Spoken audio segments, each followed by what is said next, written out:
आर्यावर्त के सुदूर उत्तर में नीलगिरी की नीली पहाड़ियों के आंचल में बसा था एक छोटा सा गांव लोहागढ़। यहाँ की मिट्टी इतनी सख्त थी कि कुल्हाड़ी भी थक जाती थी। यहाँ के लोग इतने गरीब थे कि उनकी किस्मत भी पत्थर की तरह पथरीली हो गई थी। लेकिन इस गांव में एक नाम था जो आज भी हर बच्चे की कहानियों में जिंदा है, सोमदत्त। सोमदत्त सिर्फ एक लकड़हारा नहीं था, वो एक सपना था जिसे कभी पूरा नहीं होने दिया गया।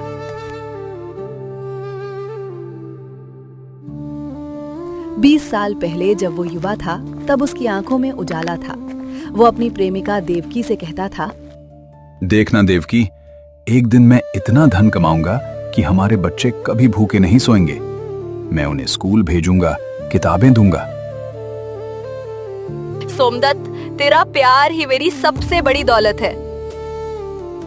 पर नियति ने उनका सपना कुचल दिया। सोमदत्त के पिता की अचानक मौत हो गई और सारा कर्ज उसके सिर आ गया। साहूकार धनपाल के यहाँ काम करने लगा। दिन रात पत्थर तोड़ता, लकड़ी काटता। उसकी पीठ पर छाले पड़ गए, हाथों में फफोले, फिर भी वो मुस्कुराता।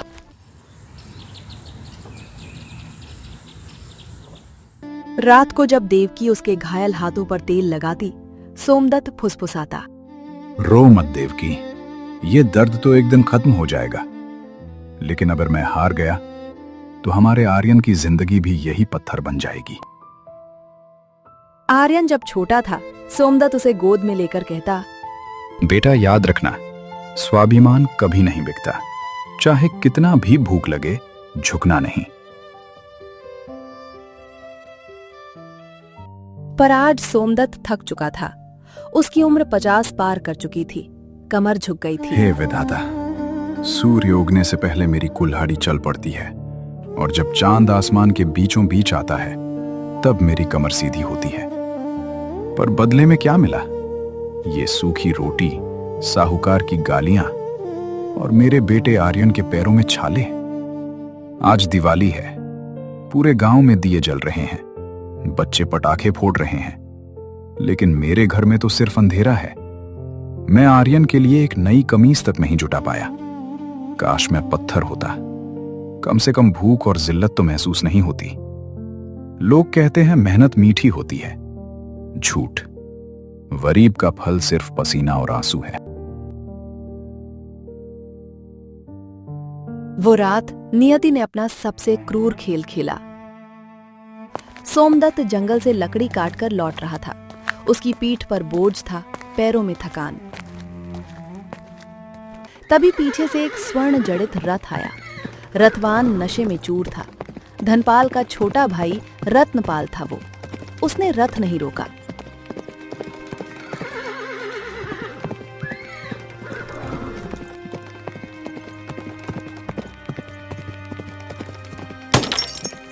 एक जोरदार टक्कर। सोमदत्त उड़ गया और धूल में गिरा। उसकी आंखें खुली। आखिरी बार उसने आसमान देखा और फुसफुसाया।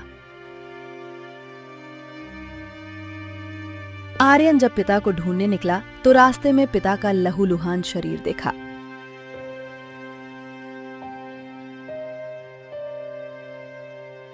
उसकी चीख पहाड़ों को चीर गई। उसने पिता की लाश को सीने से लगाया और रोया।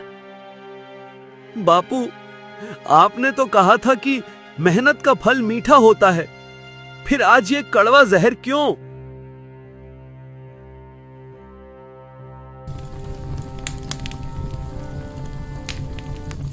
पिता के अंतिम संस्कार के बाद घर में सन्नाटा छा गया। चूल्हा ठंडा। देवकी सदमे से बिस्तर पर पड़ गई। उसकी सांसें फूल रही थीं। डॉक्टर ने कहा, दिल कमजोर है, दवा महंगी है। आर्यन अब सिर्फ 19 साल का था, लेकिन कंधों पर पूरा पहाड़ आ गया। रात भर वो जागता रहा, माँ के माथे पर हाथ फेरता और सोचता, अब मैं हार नहीं सकता। पिताजी का स्वाभिमान मुझ में जिंदा है। आर्यन बचपन से ही पिता की परछाई था। जब वो 8 साल का था तब भी कुल्हाड़ी उठाकर पिता के साथ जंगल जाता। स्कूल में टीचर ने पूछा, तुम्हारा सपना क्या है? आर्यन ने लिखा, मैं गांव के हर गरीब का भाई बनना चाहता हूँ, कोई भूखा न सोए। आज वही आर्यन कुल्हाड़ी उठाकर जंगल की ओर चला। माँ, तू रो मत। पिताजी चले गए, पर उनका स्वाभिमान मेरे खून में है। मैं रक्त वन के उस हिस्से में जाऊंगा जहां सदियों पुराने शीशम के पेड़ हैं। लोग कहते हैं वहां अंधकासुर का साया है, पर मुझे उस राक्षस से डर नहीं लगता। मुझे तेरी इस सूखी खांसी और खाली पेट से डर लगता है। मैं शाम को औषधि और आटा लेकर ही लौटूंगा। अगर आज मैं नहीं लड़ूंगा तो कल तू भी पिताजी की तरह चली जाएगी। देवकी ने उसका माथा चूमा और रोते हुए बोली, बेटा, तेरा पिता भी यही कहता था, जा, लेकिन सावधान रहना। आर्यन ने दिन भर मेहनत की। शाम को भारी लकड़ियां लेकर सेठ धनपाल की हवेली पहुंचा। धनपाल पैदा तो एक साधारण परिवार में हुआ था, लेकिन बचपन से ही लालच ने उसे खा लिया। जब वो 10 साल का था तब उसने अपने चाचा का सोना चुराया और कहा, मैंने नहीं लिया। उसी दिन से उसने सीख लिया कि पैसा सब कुछ खरीद सकता है, इज्जत, प्यार, यहाँ तक कि ईश्वर को भी। वो गांव के हर गरीब का खून चूसता। सोमदत्त जैसे सैकड़ों परिवारों को कर्ज के जाल में फंसाया। रात को सोते वक्त वो अपने मायावी मटके को देखता और हंसता।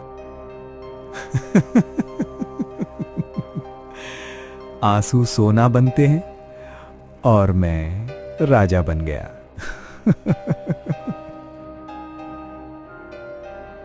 अरे ओ कल के छोकरे, ये लकड़ियां लाया है या कूड़ा? देख, इसमें गांठें हैं, नमी है। ये तो सुलगने में ही मेरा तेल पी जाएंगी। मैं दान समझकर तुझे 20 मुद्राएं दे रहा हूँ, वरना कोई इन्हें मुफ्त में भी न छुए।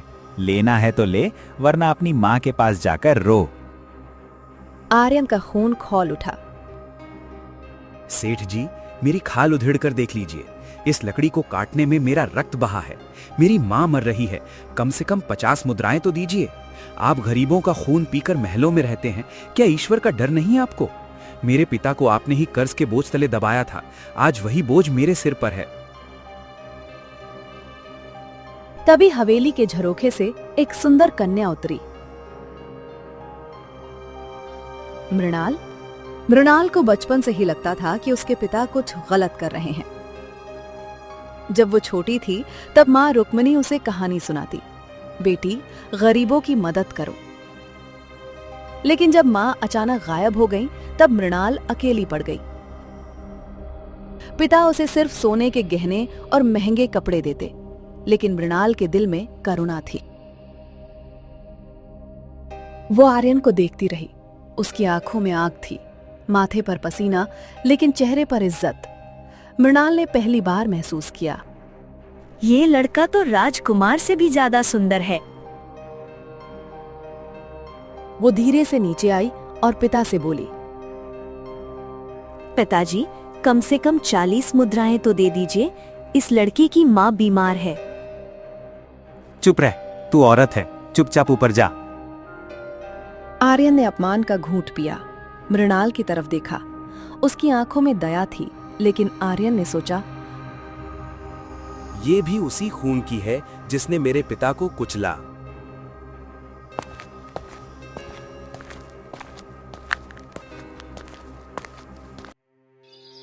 दिन बीतते गए, अपमान बढ़ता गया। आर्यन रोज जंगल जाता, लेकिन पैसे कम पड़ते। एक दिन वो प्रतिबंधित क्षेत्र में चला गया, जहां दिन में भी अंधेरा रहता था। वहां एक सुनहरी चिड़िया कांटों में फंसी तड़प रही थी। नन्ही जान, तू भी मेरी तरह घायल है। तेरी आवाज में वही दर्द है जो मेरी माँ की खांसी में है। ठहर, मैं तेरा कांटा निकालता हूं।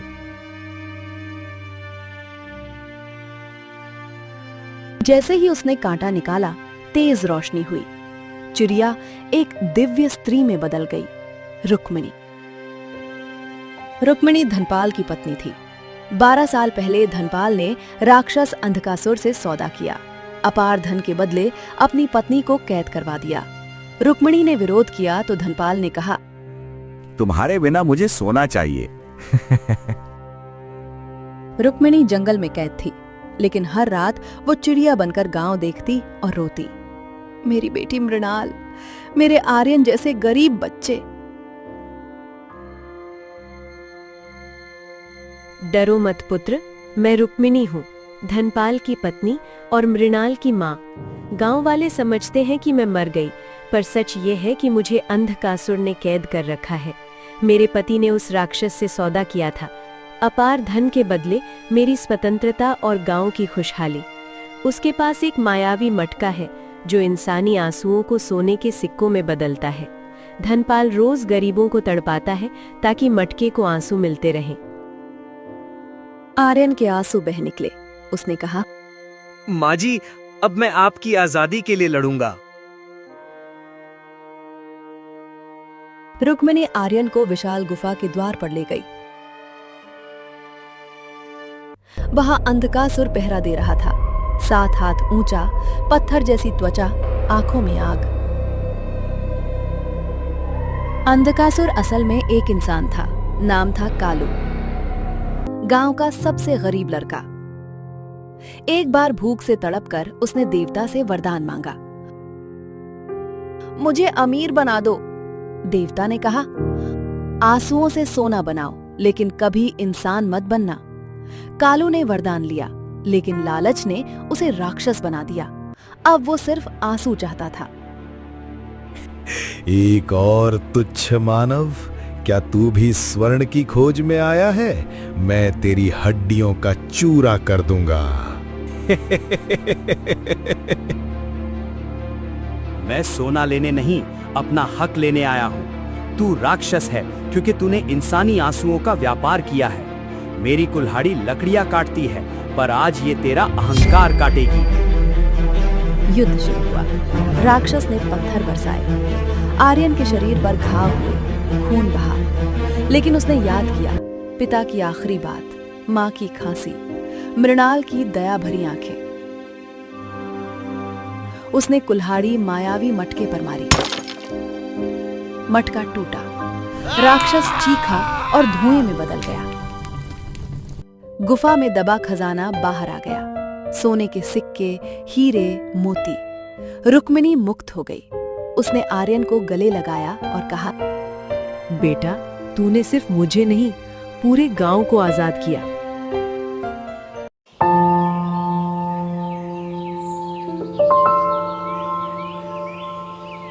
अगली सुबह धनपाल आर्यन की झोपड़ी तोड़ने आया, कोड़ा हाथ में, जुबान पर जहर। पूरा गांव इकट्ठा था। निकालो इस बुढ़िया को बाहर, इसका बेटा चोरी करके भाग गया है। आज से ये जमीन मेरी है।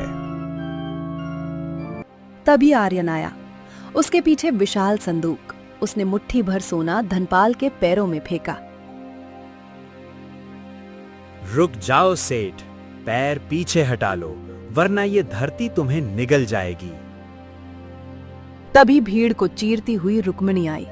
धनपाल का चेहरा सफेद पड़ गया, कोड़ा हाथ से गिर गया। पंचों, ये व्यक्ति अपराधी है। इसने राक्षस के साथ मिलकर मेरी बलि दी और आप सबका खून चूसा। आज इसका पाप का घड़ा भर चुका है। गांव वालों ने धनपाल को बहिष्कृत कर दिया। उसकी सारी संपत्ति गरीबों में बांट दी गई। मृणाल रोती हुई आर्यन के पैरों में गिरी। मुझे माफ कर दो, मैं नहीं जानती थी कि मेरे पिता ने इतना बड़ा पाप किया। मैं तुम्हारे साथ रहना चाहती हूँ, गरीबी में भी। धनपाल गांव छोड़कर भाग गया। आर्यन ने घर पक्का बनवाया, गांव में पाठशाला और चिकित्सालय बनवाया। देवकी ठीक हो गई। रुक्मिणी मां बनकर सबको प्यार देने लगी।